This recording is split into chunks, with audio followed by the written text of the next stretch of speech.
پاز۔ میرا ذہن ایک بار پھر تاریکیوں میں ڈوب گیا۔ دوبارہ میری آنکھ کھلی تو سر میں ہونے والے دھماکے ختم ہو چکے تھے۔ مجھے آنکھیں کھولنے میں زیادہ دقت نہیں ہوئی۔ میں نے آنکھیں کھولی تو مجھے احساس ہوا کہ میں جس گاڑی میں سفر کر رہا تھا وہ اب رک چکی ہے، مگر نہیں، اب میں کسی گاڑی میں نہیں تھا، کسی کمرے میں تھا جس کی چھت بہت بلند تھی۔ میرے حلق میں کانٹے سوگ رہے تھے۔ میں نے آہستہ سے پانی مانگا تو بائیں طرف سے کسی نے بہت احتیاط سے میرا سر قدرے اوپر اٹھا دیا اور پانی کا گلاس میرے ہونٹوں سے لگا دیا۔ میں نے جلدی سے پانی کا ایک بڑا گھونٹ بھرا اور پینا چاہا تو ایسا لگا جیسے پانی میرے حلق میں اٹک رہا ہو۔ آہستہ آہستہ پیے کامران صاحب، شازیہ کی مترنم آواز میرے کانوں سے ٹکرائی۔ میں نے گردن گھما کر اس کی طرف دیکھا تو اس کے چہرے پر افسردگی کا تاثر تھا اور آنکھیں متورم تھی جیسے وہ روتی رہی ہو۔ اس سے کچھ فاصلے پر نذیر بیٹھا تھا، اس کے سر پر پٹی بندھی تھی۔ نذیر کے ساتھ ہی تیمور تھا، اس کی آنکھوں میں بھی آنسو جھلملا رہے تھے۔ مجھ سے نظریں چار ہوتے اس نے آنسو پوچھ لیے اور شازیہ سے بولا، ڈاکٹر صاحب کو تو بتا دیں کہ مریض کو ہوش آ گیا ہے۔ اس کی آواز خوشی سے لرز رہی تھی۔ پھر وہ اٹھتے ہوئے بولا، میں خود ہی بتاتا ہوں، آپ کامران کو پانی پلائیں۔ وہ تیزی کے ساتھ کمرے سے باہر نکل گیا۔ شازیہ نے ایک مرتبہ پھر پانی کا گلاس میرے ہونٹوں سے لگا دیا۔ شازیہ اور نذیر بہت غور سے میری طرف دیکھ رہے تھے۔ وہ دونوں گفتگو کرنے سے اجتناب برت رہے تھے۔ شاید ڈاکٹروں نے ہدایت کی ہوگی کہ مریض سے زیادہ بات چیت نہ کی جائے۔ تیمور فوراً ہی لوٹ آیا۔ اس کے پیچھے پیچھے خوش شکل سے ایک لڑکی بھی تھی۔ اس کے سفید کوٹ اور استھیٹک اسکوپ سے معلوم ہو رہا تھا کہ وہ ڈاکٹر ہیں۔ اس کے پیچھے سفید لباس میں ایک نرس بھی تھی جس نے دواؤں کی ٹرے اٹھا رکھی تھی۔ ڈاکٹر میرے بائیں طرف آ کر رک گئی۔ اسی وقت میری نظر ایک اسٹینڈ پر گئی جس پر بلڈ کا ایک بیگ لٹک رہا تھا۔ اسی اسٹینڈ پر ایک ڈرپ بھی تھی۔ دونوں بیگز کے پائپ میرے پیروں کی طرف جا رہے تھے۔ میں ایک دفعہ پھر الجھ کر رہ گیا۔ اب کیسی طبیعت ہے جاوید صاحب؟ ڈاکٹر نے ہنس کر پوچھا۔ جاوید صاحب؟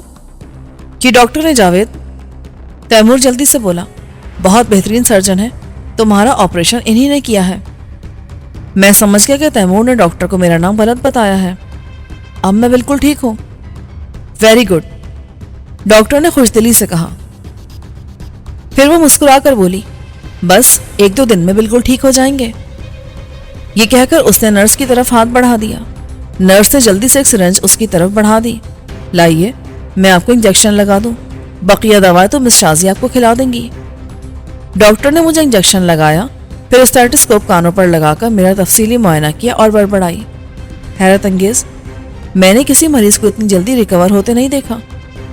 اگر یہ بھوک محسوس کریں تو انہیں بسکٹ وغیرہ دے دیں، چائے اور کافی بھی دے سکتے ہیں۔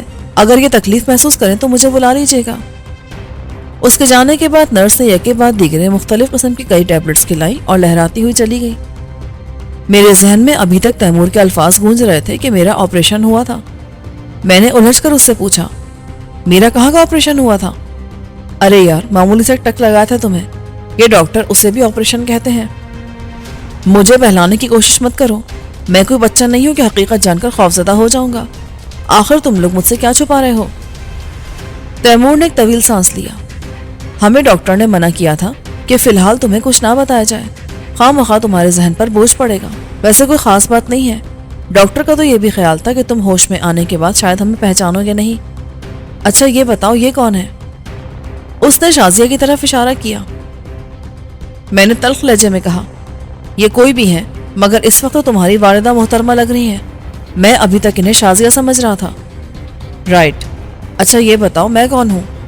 آپ تو بین الاقوامی شخصیت ہیں، امریکی صدر ریگن ہیں آپ، اور اب تم نے بکواس کی تو میں تمہاری پٹائی کر دوں گا۔ میرے جملے پر وہ تینوں قہقہے لگانے لگے۔ شازیہ میرے بیڈ کے سرہانے کی طرف ٹکی ہوئی تھی۔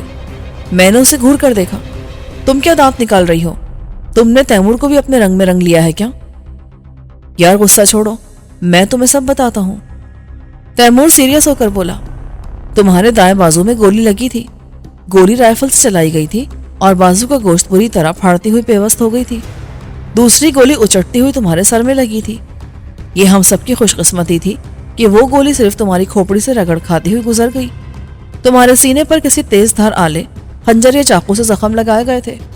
یہ بھی تمہاری خوش قسمتی تھی کہ حملہ آور کا ہر وار اوچھا پڑا۔ یا تو خنجر یا چاقو چلانے میں اسے مہارت نہیں تھی، یا پھر تم نے خود کو اس کے واروں سے بچانے کی کوشش کی تھی۔ تمہارے سینے پر خاصے گہرے 8 زخم ہیں، اللہ کی مہربانی سے ان میں سے کوئی زخم اتنا گہرا نہیں کہ تمہارے لیے جان لیوا ثابت ہوتا۔ یہ اللہ کا ہی تو کرم ہے کہ 8 زخم اور رائفل کی گولی کھانے کے باوجود تم زندہ ہو۔ وہ لوگ تو اپنے تئیں تمہاری جان لے چکے تھے، مگر انہیں شاید معلوم نہیں تھا کہ ان کے مقابل کوئی عام آدمی نہیں بلکہ کامران ہے۔ نو مسکا۔ ہاں تو یہ بتاؤ تم لوگ مجھے ہاسپٹل کیسے لے آئے؟ ڈاکٹرز نے پولیس رپورٹ پر زور دیا ہوگا اور وہ سب بندوبست میں نے کر لیا تھا۔ نذیر نے میری بات کاٹی۔ یہ کوئی سرکاری اسپتال نہیں ہے، شہر کا خاصا مہنگا پرائیویٹ ہاسپٹل ہے۔ اس کا مالک میرا احسان مند تھا، اسی لیے اس نے کوئی سوال کیے بغیر آپ کو ایڈمٹ کر لیا تھا۔